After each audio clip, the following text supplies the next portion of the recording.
Chicago. Here, the wind moves through the streets, blending history with the future. Once an arena for gangsters and rebels. Today, it's a metropolis that never sleeps. Built by dreamers and risk-takers, the city has burned, fallen, and risen again. They call it the Windy City. And that wind, it's part of its energy, part of its spirit.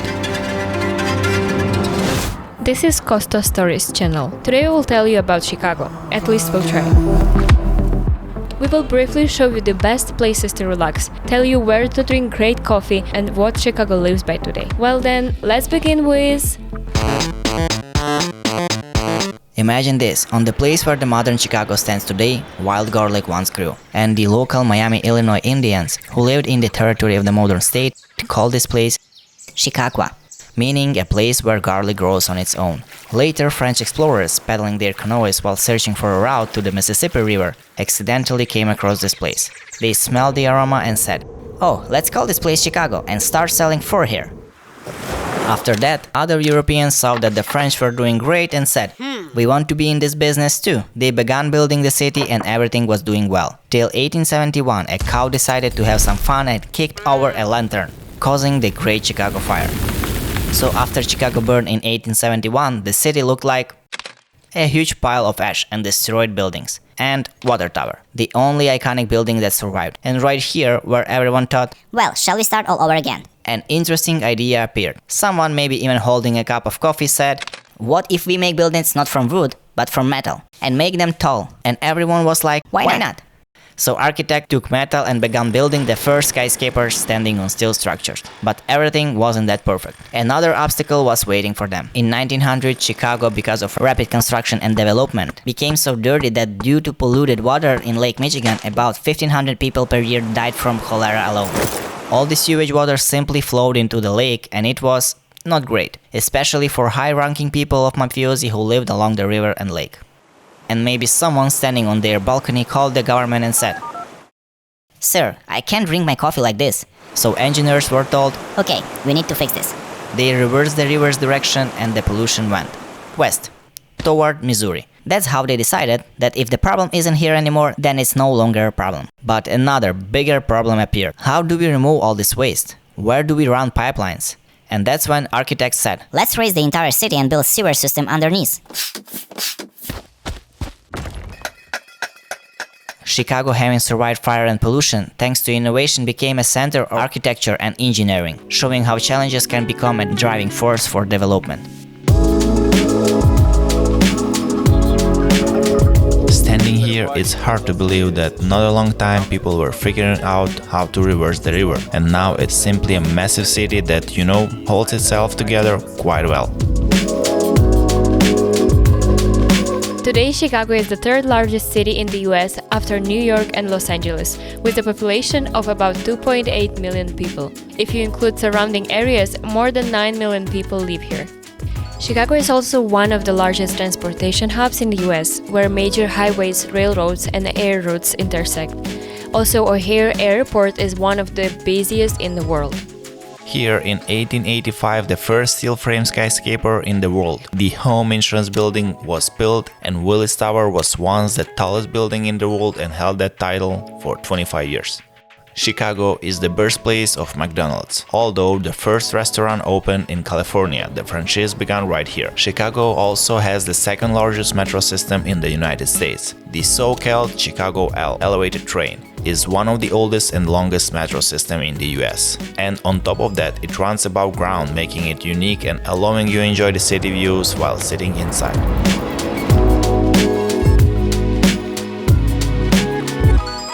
Speaking about the river, here's another fascinating fact.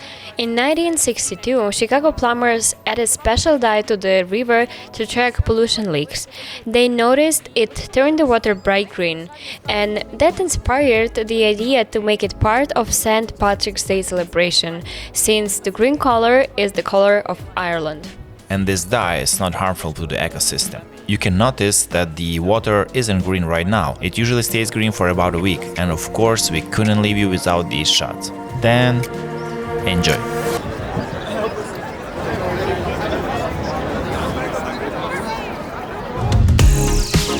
Yes, it's a huge celebration and many people come here. A lot of people. So many that getting a clear shot of the process was almost impossible, even though we arrived an hour before the show began. People were everywhere, on roads, bridges, trees, and even balconies. We decided to launch the drone, which we almost crashed within minutes due to a strong wind. But we asked a stranger if he would share his footage with us in a good faith. And surprisingly, he did. He's been here for 2 years and said he loves Chicago. So together...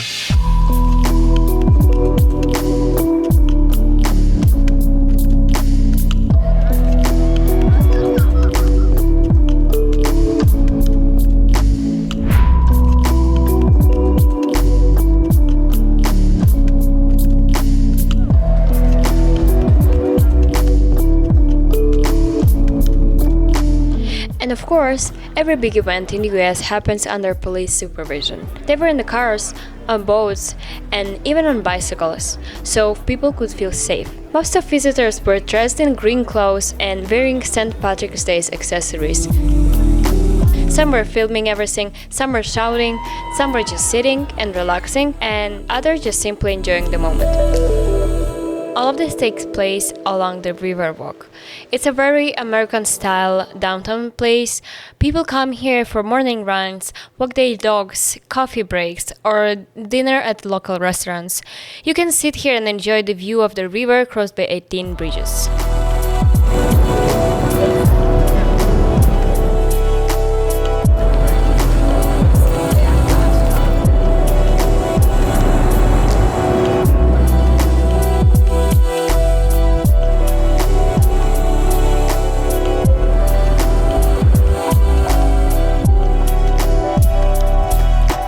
And honestly, you can only truly feel this atmosphere by being here, in the heart of Chicago, especially if you're someone who loves the city life.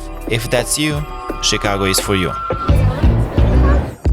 This city is home to many national communities: Ukrainian, Polish, Irish, Italians, Mexicans, and many, many more. Thanks to this, there is diverse cuisine, festivals, traditions, and more.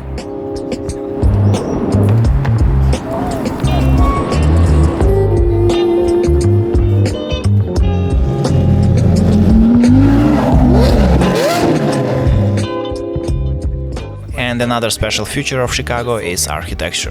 There are countless tall and beautiful buildings, many with incredible history. One of our favorites, which we like the most with Karolina, is Tribune Tower.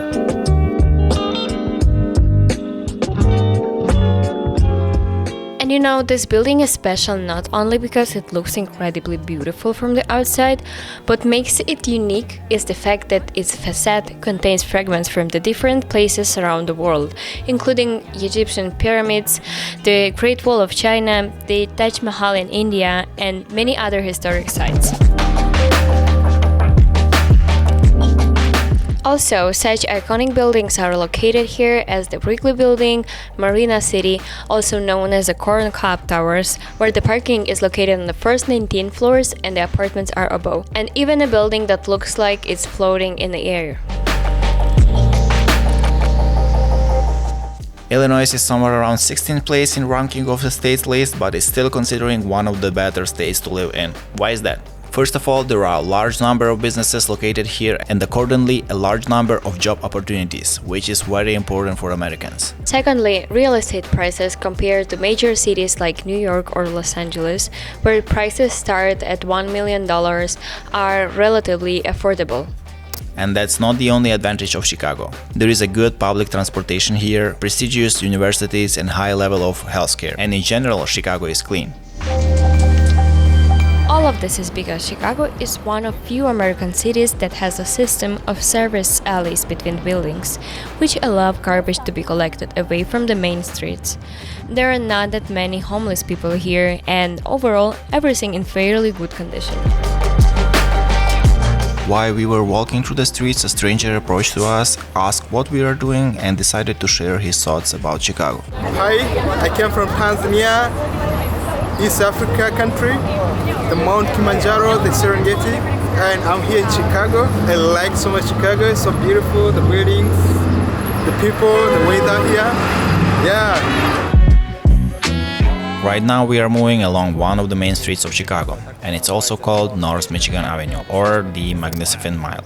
There is a huge number of brand stores, restaurants, hotels, and basically everything that belongs to the premium segment. Speaking about businesses in America, it's impossible not to highlight one of huge industry, coffee shops. There are so many cafes in that city that you can get lost. Each has its own character and atmosphere. Along all of them, Starbucks, the largest coffee chain in the world. But one of them here is special, Starbucks Reserve Roastery. This is the largest Starbucks coffee shop in the world. 5 floors, each offering a unique experience for guests. A massive Cooper silo for storing coffee beans stretches through the several levels. This place is constantly full of people, huge lines and almost no free tables. And honestly, for us, the coffee here wasn't really to our taste. But speaking of coffee, we wanted to show you a place where coffee isn't just a drink, it's made with passion, with history, and with heart. So let's go! Welcome to Dulce de Leche, a small coffee shop in Chicago that offers incredibly flavorful coffee. And the owner of this cafe is Omar. Omar is someone who has gone through a truly long and difficult journey to finally do what he always dreamed of. And of course, we couldn't start our conversation without coffee. So...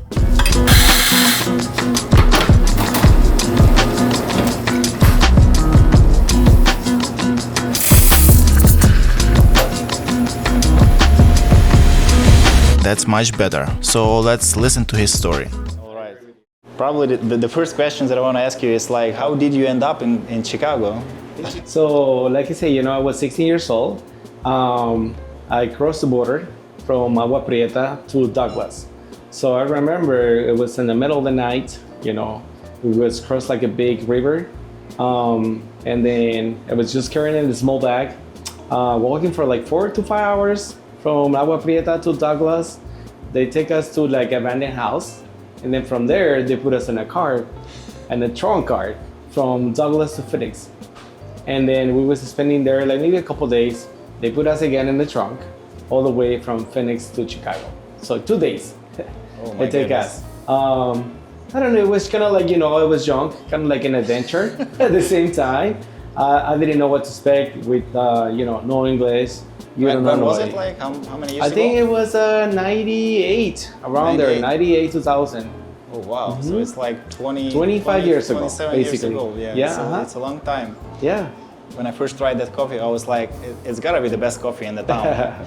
What makes it special? So this coffee, Dulce de Leche Latte, that's a specialty coffee that we have. Is I would say signature latte. We call it in Mexico cajeta. In some other countries, like Italians, they call dulce de leche. Colombians, they call arequipe. America, it's kind of like a caramel. It's something similar, but we have our own recipe, the dulce de leche, which is just spread the bitterness in your coffee. It will give you light, sweet, creamy flavor into it. It's not over sweet, so that's what I think is the best we have.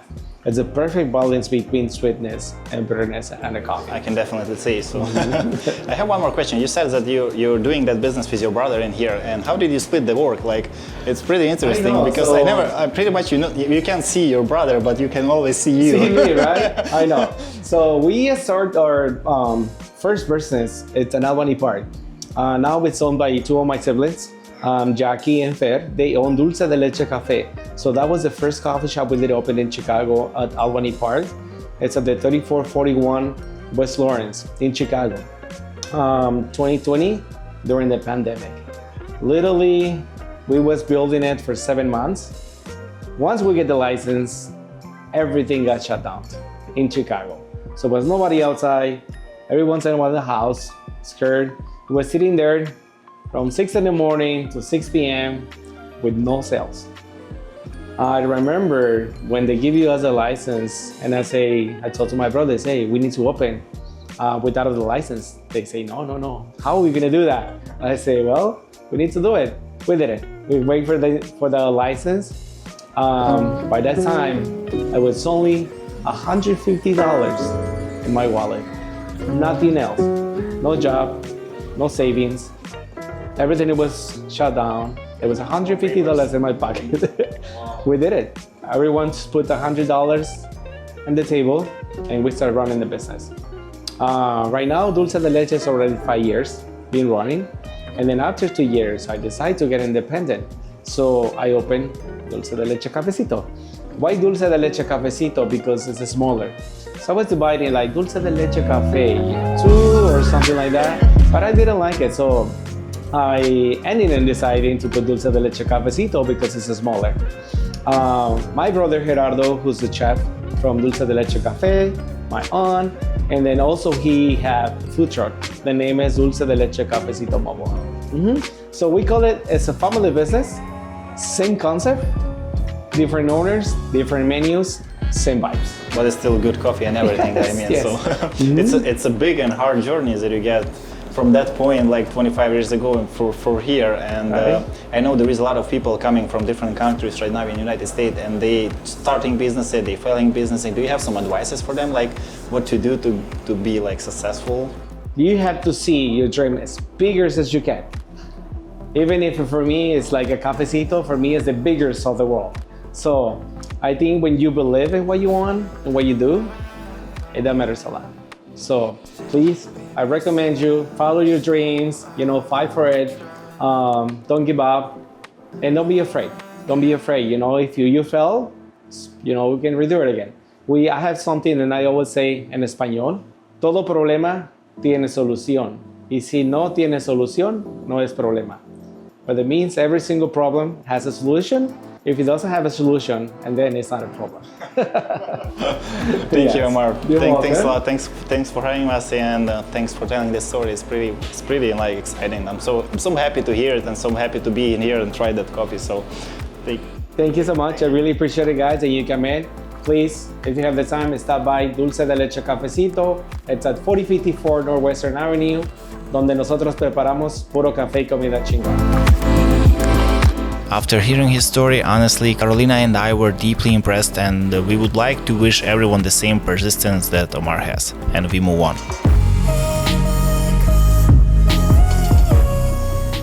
Like most places in the US, Chicago has countless parks, each with its own unique location and character. For example, if you're looking for nature and animals, Lincoln Park is probably the best choice. If you love art and architecture, Grant Park or Millennium Park should definitely be on your list. And honestly, this list could go on forever because there are more than 600 parks here. And of course, how could we talk about Chicago without mentioning the famous Bean? Officially known as Cloud Gate, but locals and tourists simply call it the Bean because of its shape. In fact, when the artist first envisioned this installation, he imagined this as a portal, probably to another world. No matter which side you approach it from, it reflects everything around you. And it feels like the biggest bean in the world. If not the biggest, then definitely one of them.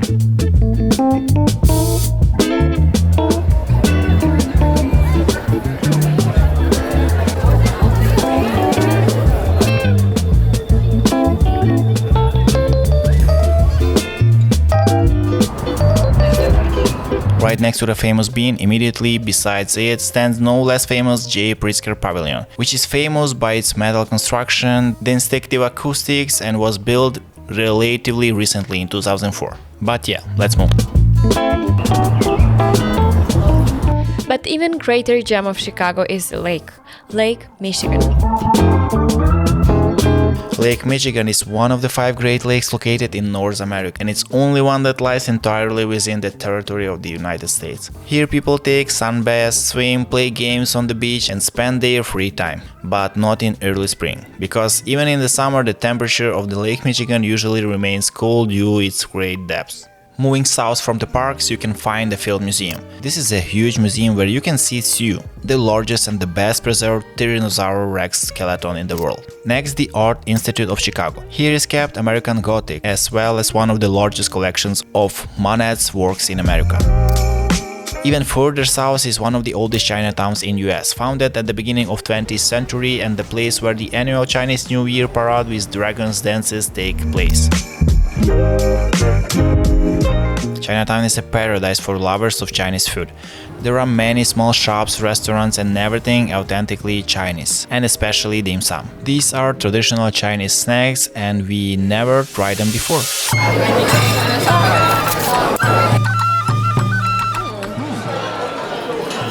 Like dumplings.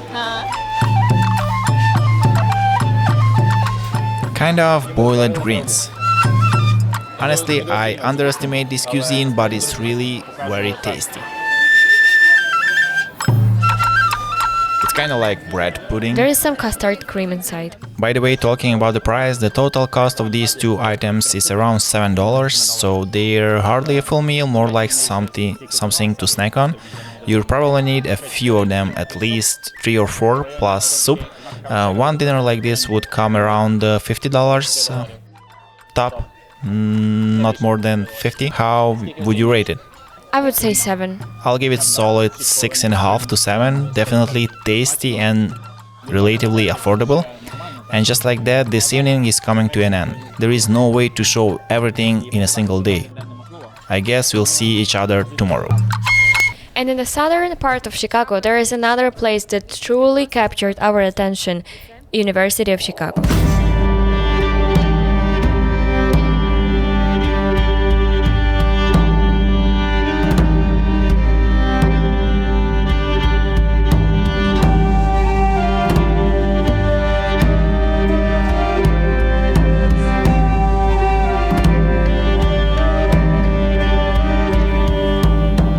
And this is not just an educational institution with Gothic architecture that reminds you of Hogwarts. In fact, the University of Chicago has produced more than 100 Nobel Prize laureates.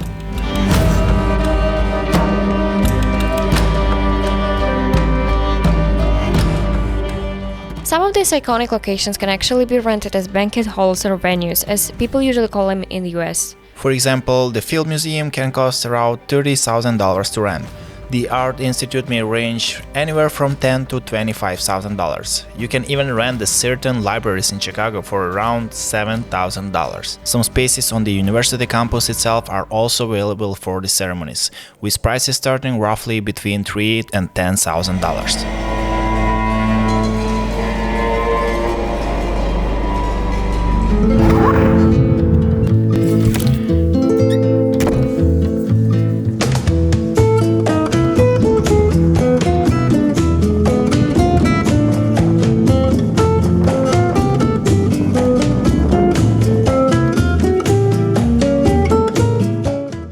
Now we are in the Chicago suburbs, and let's explore some of the nearby towns, because there are plenty of places to explore here too.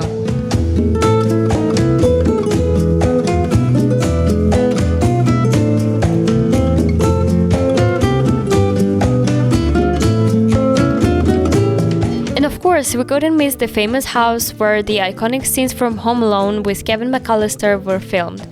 Many years has passed since the movie was shot, but even today this place attracts a huge number of visitors and tourists. There are signs everywhere asking people not to walk on the grass, not to approach the gates, and to respect the privacy of the property. And here is another fact. Recently this house was sold for around $5.5 million.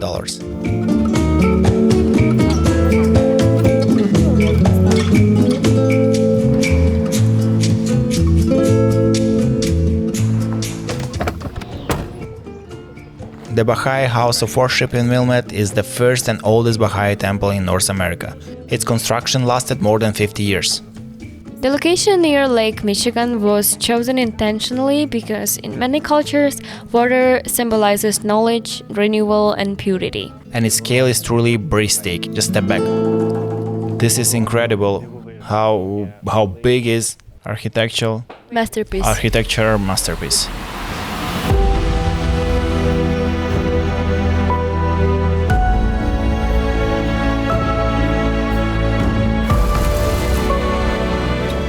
As you can see, this place is also often used for wedding photo shoots. But filming here isn't allowed freely. You need a permit, an official filming license. And the temple itself doesn't allow filming ceremonies or shooting on the main stairs, since it could disturb the prayers happening inside.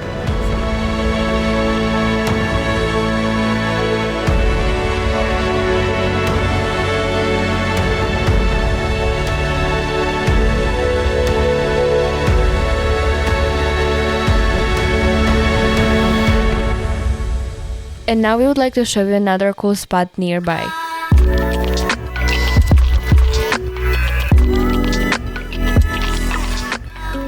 And this is another university called Northwestern University. It's a beautiful place where students can walk around, read books, or just enjoy the view of the lake. The campus is located on an artificial piece of land that was created in the 1960s to expand the university's campus. Another interesting detail is the shoreline nearby, where you can find large rocks covered with drawings left by students. Over time, it's became a tradition, and here you can see everything from simple sketches to real work of art. You just wanna hold it, don't wanna swim it over. It feels like you got it, you want your roller coaster. Don't ask me about my freedom, don't ask me about my wisdom. You want it, you need it. Well, friends, our episode is coming to an end, although we could talk about Chicago for days and nights because the atmosphere here is incredible, the people, the architecture, and so many other amazing things. And with this beautiful background behind us, we want to thank every single person who watches this video, everyone who leaves a like, and everyone who subscribes to the channel. We truly hope you didn't feel bored during this episode and that we managed to bring you at least a small smile. Discovering the world together is the greatest journey. See you guys. Bye bye.